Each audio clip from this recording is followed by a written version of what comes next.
Our seventh monsoon in Nepal was very difficult. It was long, it was wet, it rained for 120 days in a row. And we were living on a ridge in the Himalayas. We were training local physios, and I was homeschooling our 3 sons. And if you've got 3 sons, you can imagine what that was like, being inside with them for 120 days in a row. But it wasn't just being inside the house, it was being in the middle of a country that was struggling with poverty and with limited access to healthcare and with a civil war that was getting worse. We had a large army camp just down the hill from our house, so every day we heard bombs and gunfire, and every day we'd look at each other and think, should we be under the bed? And then in the evening we had a shoot-on-sight curfew, and as well as that there were riots and strikes and road blockages.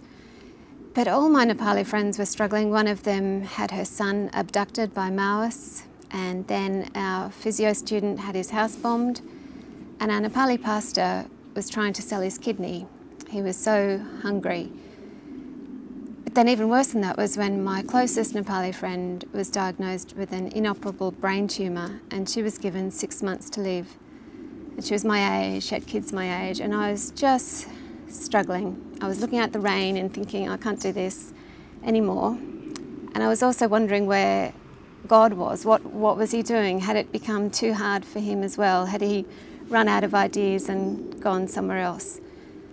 And in all of that, I just felt like all I could do was write. And I wrote by candlelight, and it felt like I had to, or the fire inside me would just consume me. And as I wrote, I thought about seasons of life. I thought about what God does through them, how he works. And you know, so often we think that God is there kind of just to make things smooth and easy for us. Or maybe that's how we pray. But you know, Luke 18, it says, when Jesus comes back, will he find faith on this earth? Will he find believers who persevere, who pray? Will we be believers who are willing for him to conform us into his image? Will we be people who just open up our hands and say, Lord, here I am? So those were the things I was thinking about and I was writing about.